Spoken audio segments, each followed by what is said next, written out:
बिस्मिल्लाहिर्रहमानिर्रहीम। स्टूडेंट, आज का हमारा जो टॉपिक है वो है derivation of energy of the electron in N orbit. The topic is derivation of the energy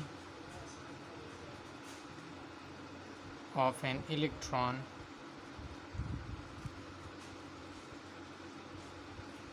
in an orbit. यानी अगर जो है कहीं पे कोई एटम है और उसमें उसके किसी भी ऑर्बिट में कोई भी इलेक्ट्रॉन है तो उसके लिए एनर्जी कितनी होगी, तो इसको कैलकुलेट करेंगे। ठीक, तो यहाँ पे सबसे पहले बात करते हैं। For example, if this an atom, यहाँ पे ये इसका न्यूक्लियस हुआ, यहाँ पे ये इसका इलेक्ट्रॉन हुआ। ठीक, अब जो है यहाँ पे जो इलेक्ट्रॉन है तो इसकी एनर्जी कितनी है, इसकी एनर्जी कितनी होगी, इसको कैसे कैलकुलेट करेंगे, तो इसके लिए यहाँ पे डेरिवेशन मौजूद है आपके बुक में। बुक का जो पेज नंबर है वो है 37। बुक पेज नंबर 37 का ये टॉपिक है, इसको यहाँ पे डिस्कस करते हैं। तो सबसे पहले बात करते हैं toward the energy of an electron. तो सबको मालूम है कि यहाँ पे अगर एक इलेक्ट्रॉन है तो उसके लिए जो टोटल एनर्जी है वो बराबर होती है kinetic energy plus potential energy. ये सबसे पहले आप सबको क्लियर होता है कि कहीं पे भी जो टोटल एनर्जी है वो बराबर होती है kinetic energy plus potential energy के। तो यहाँ पे अगर हम लोग देखें कि kinetic energy is equal to half m v square, half m v square यानी kinetic energy half m v square के बराबर है। ठीक, सो अब यहाँ पे जो पोटेंशियल एनर्जी है वो कितने के बराबर है, इस पे ज़रा बात करते हैं कि पोटेंशियल एनर्जी कितने के बराबर है। तो अगर आप लोग यहाँ पे देखें, आपके बुक में जो है पेज नंबर पे लिखा हुआ है 37 पे, बिल्कुल लास्ट में एक पैराग्राफ भी है, लेकिन इसका कॉन्सेप्ट आपको मैं समझाता हूँ। पेज नंबर 38 पे जो है यहाँ पे इसके लिए डेरिवेशन हम लोग फिर करते हैं और इसका एक रिलेशन जो है यहाँ से निकालते हैं। ठीक, तो उसके लिए क्या है, अब देखें फॉर एग्ज़ाम्पल, अब एक इलेक्ट्रॉन है जो कि यहाँ पे है, एटम से बाहर है, कहाँ पे है, किसी भी पॉइंट पे है। सो बाहर किसी भी पॉइंट पे आप इसको नाम देते हैं इनफाइनाइट पोजीशन। जो हमें नहीं है मालूम, ये हम लोग थ्योरेटिकली मानते हैं कि कोई इलेक्ट्रॉन है जो कि इनफाइनाइट पोजीशन पे है। ठीक, और अब जब इलेक्ट्रॉन इनफाइनाइट पोजीशन पे है कि मीन उसकी पोजीशन का नहीं पता, तो इसकी एनर्जी का कैसे पता चलेगा। तो सिंपल हम लोग एज्यूम करते हैं कि यहाँ पे इसकी जो एनर्जी है that is equal to zero. ये आज के जो आपको मैंने वहाँ पे जो जूम लेक्चर में भी समझाया था कि अगर इनफाइनाइट पोजीशन हो, इसको एक्साइटेड स्टेट भी कहते हैं। ये इलेक्ट्रॉन है, ठीक, इनफाइनाइट पोजीशन पे है, या इसको एक्साइटेड स्टेट भी कहते हैं। यहाँ पे जो है ये मौजूद है। अब ये इलेक्ट्रॉन यहाँ पे मौजूद है, आप सिंपल क्या करो, इस इलेक्ट्रॉन को फोर्स करें कि आप इस इलेक्ट्रॉन को एटम की तरफ लेके आ जाओ। ये बात ज़रा देखें, ध्यान से सुनें। अब आप क्या कर रहे हो, इस इलेक्ट्रॉन को एटम की तरफ लेके आ रहे हो, तो ये जो डिस्टेंस कवर हो रहा है this is represented by the symbol small r which is called as distance. ये क्या कहलाता है, डिस्टेंस कहलाता है। तो यहाँ पे हम लोग बात करेंगे कि पोटेंशियल एनर्जी, तो potential energy is equal to what. अब देखो इसने डिस्टेंस कवर किया, तो ये डिस्टेंस कैसे कवर करेगा, लाजमी बात है आप इसको फोर्स करेंगे, इसको धक्का देंगे, इसको फोर्स करेंगे, तो ये फोर्स आप लोग लगाते हैं। ठीक, और हमेशा के लिए फोर्स का डायरेक्शन अगर वो टुवर्ड द न्यूक्लियस या टुवर्ड द एटम हो तो वो नेगेटिव होता है। ये नेगेटिव साइन इस वजह से यहाँ पे आया जो आपके बुक में ऑलरेडी मेंशन है। ठीक, अब नेगेटिव साइन यानी M-F का मकसद ये है कि आपने इस इलेक्ट्रॉन को फोर्स किया toward the atom, toward the nucleus. ठीक, और साथ ही साथ इसने क्या किया, डिस्टेंस कवर किया, यानी R की वैल्यू इसने क्या किया, वो यहाँ पे डिस्टेंस को कवर किया। So now potential energy, this is called is potential energy. ये वैल्यू क्या कहलाती है, ये पोटेंशियल एनर्जी की वैल्यू है। अब आप सिंपल देख लें कि अगर हमारे पास पोटेंशियल एनर्जी है that is equal to -F into r. अब इससे आगे ऑलरेडी आपको पता है potential energy is equal to force जो है, इससे पहले आप लोगों ने रेडियस में वहाँ पे कैलकुलेट किया था और वो बराबर था कितने के, ये माइनस अपनी जगह पे, इस f की जगह लिखते हैं ZE² divide by 4πε0 into R² की वैल्यू। ये कहाँ से पता चला, ये पिछले लेक्चर में जो आपने डेरिवेशन ऑफ रेडियस किया था वहाँ पे जो फोर्स की वैल्यू है यानी सेंट्रीपिटल फोर्स की वैल्यू, वहाँ पे ऑलरेडी इसको हमने कैलकुलेट किया हुआ है, मल्टीप्लाइड बाय R की वैल्यू, मल्टीप्लाइड बाय R की वैल्यू। अब जब ये R की वैल्यू यहाँ पे मल्टीप्लाइड हो जाती है तो एज ए रिज़ल्ट क्या होगा, now this R should cancel with this square, R जो है वो इसके साथ कैंसिल हो जाएगा। तो अब रिज़ल्ट में क्या बचा, now potential energy is equal to minus Z e square divided by 4 pi epsilon not into r की वैल्यू, ये आपके पास जो है यहाँ पे क्या बना, इसके लिए वैल्यू बने। तो आपको कैलकुलेटेड, यहाँ पे कैलकुलेटेड वैल्यू है kinetic energy is equal to half m v square and now potential energy is equal to minus Z e square. ये क्या बना, ये बना जनाब इक्वेशन नंबर 1, ये बना जनाब इक्वेशन नंबर ये वाला ए, और ये पोटेंशियल एनर्जी की वैल्यू इक्वेशन नंबर बी।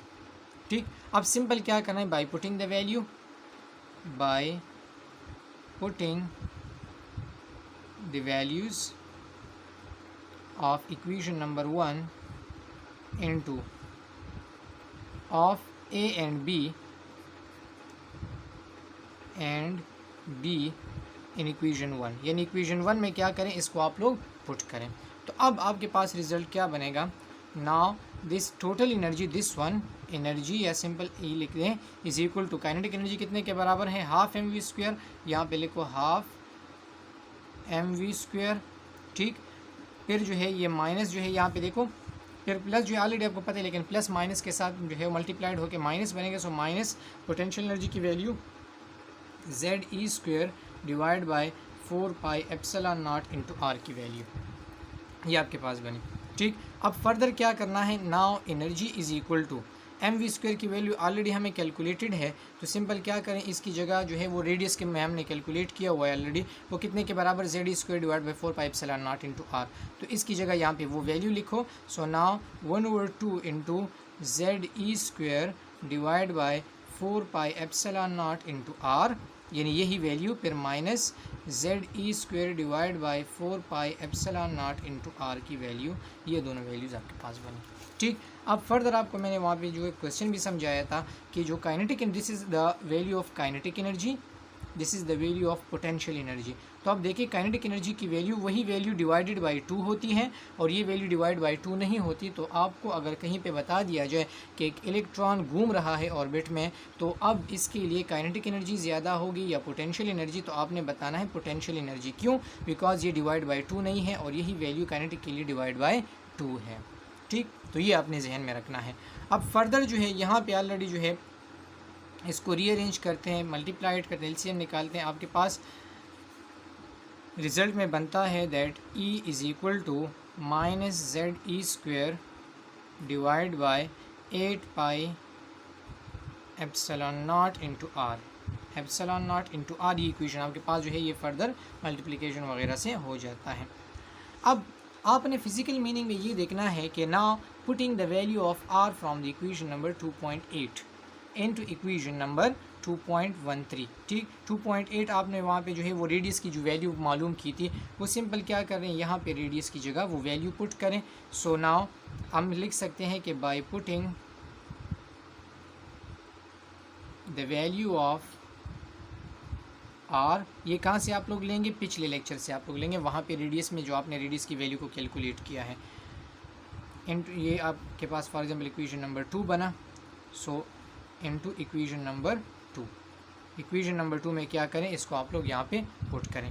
सो अब रिजल्ट में आपके पास फिर फर्दर क्या बनेगा, यहाँ पे इससे मैं लिख रहा हूँ इसको further. So now E is equal to total energy will become equal to Z square e power 4m divided by 8 epsilon not square, 8 epsilon not square n square h square. ठीक, ये कैसे बना, सिंपल हमने यहाँ पे r की value को पिछले लेक्चर से लिया है, कैलकुलेट किया है, यहाँ पे पुट के आपके पास ये वाला इक्वेशन बन जाएगा। ठीक, फर्दर क्या करना है, अब हमने ये देखना है कि यहाँ पे n की वैल्यू आ गई है, हमने ये मालूम करना है कि ये इलेक्ट्रॉन फर्स्ट ऑर्बिट में है, सेकंड ऑर्बिट में है, थर्ड ऑर्बिट में है, कौन सी ऑर्बिट में है, तो इसको आप लोग कैलकुलेट करोगे। तो उसके लिए रिजल्ट क्या बनेगा, now for nth orbit this will become equal to word that E n, यानी any orbit n number of orbit is equal to minus Z square e power 4m divided by 8 epsilon not square n square h square. ये वाला equation आपके पास nth orbit के लिए बन चुका है। अब बाकी सारे आपके पास जो है वो क्या है, अब आप देखो जो बात कर रहे हो वो हाइड्रोजन एटम के लिए बात करोगे, बिकॉज आपको पता है कि जो ये एप्लीकेशन जो है बोहर एटॉमिक मॉडल के थ्रू है, और बोहर एटॉमिक मॉडल जो है वो जो है किसके लिए है, हाइड्रोजन या हाइड्रोजन लाइक एटम के लिए। तो सिंपल z की जगह z is equal to 1, because उसका जो एटॉमिक नंबर है हाइड्रोजन का वो 1 होता है। तो सिंपल इसको आप लोग यहाँ से अगर ख़त्म भी करें कोई फ़र्क नहीं पड़ता, या ऐसे लिख दें that En is equal to minus e⁴m divided by 8 epsilon not square h square into z square divided by n square की वैल्यू। ये आपके पास इसका रिलेशन बना। ठीक, अब फर्दर जो है z की जगह 1 लेके 1 का स्क्वायर लें कोई फ़र्क नहीं पड़ता, तो आपके पास रिजल्ट बनेगा that e⁴n is equal to minus, ये सारी वैल्यूज़ कांस्टेंट हैं। ठीक, ये सारी वैल्यूज़ कांस्टेंट, और इसके लिए एक्सपेरिमेंटल वैल्यू जो है वो मौजूद है कितने के बराबर, 2.18 इंटू 10 पावर माइनस 18 जूल पर एटम, जूल पर एटम। फिर जो है मल्टीप्लाइड, यहाँ पे मैं लिख रहा हूँ z की जगह 1 लिखो डिवाइडेड बाय n स्क्वायर की वैल्यू। ये आपके पास इसके लिए रिज़ल्ट बना। ठीक, अब फर्दर क्या करेंगे, ये जूल पर एटम जो है इसको किलो जूल पर मोल में कन्वर्ट करेंगे। This value will be equal to En is equal to minus, अपनी जगह ये जूल पर एटम किलो जूल पर मोल में कन्वर्ट करेंगे, you will get that 1312.36 divided by ये n स्क्वायर जो है यहाँ पे लगा देंगे। This is the final equation that how we can calculate the energy for an electron in an any orbit, किसी भी ऑर्बिट में अगर आप इसको मालूम करना चाहें। So this is the final equation which is derived from this one, this is the concept relevant to this one. तो ये जो आपको यहाँ पे बताया जा रहा है यही इसका कॉन्सेप्ट है डिराइवेशन ऑफ एनर्जी के लिए। ठीक, तो सिंपल आप लोगों ने ये देखना है कि एनर्जी जो है कैसे कैलकुलेट करेंगे। तो अब आपने ये डिराइवेशन नहीं करना, इसकी फ़िज़िकल मीनिंग को समझना है सिर्फ, जो आपको मैंने वो समझा दी, ये आपने सिर्फ समझना है, बाकी डेरिवेशन आप लोगों ने नहीं करना। आपका काम क्या होगा, आप लोगों ने इस वाली इक्वेशन को यूज़ करना है। ठीक, अब सिंपल देखो n की वैल्यू है, तो आप देखें फॉर एग्जांपल आपसे पूछा जा रहा है कि फॉर एग्जांपल फर्स्ट ऑर्बिट के लिए मालूम करें, सेकंड के लिए मालूम करें, थर्ड के लिए। तो सिंपल जो है आपने क्या करना है, एक इलेक्ट्रॉन फर्स्ट में है, सेकंड में है, थर्ड में है, फोर्थ में है, तो आप सिंपल क्या करो वहाँ पर उसकी जगह नंबर ऑफ़ ऑर्बिट लिखते जाएँ, बाकी जो है वो डिवाइड करते जाएँ, you will get the answer. ठीक, थैंक यू वेरी मच। इस वीडियो को जो है आप लोग देख लें, कोई भी क्वेश्चन हो, कोई भी सजेशन हो, फिर आप मुझसे रब्ता कर सकते हैं। Thank you very much.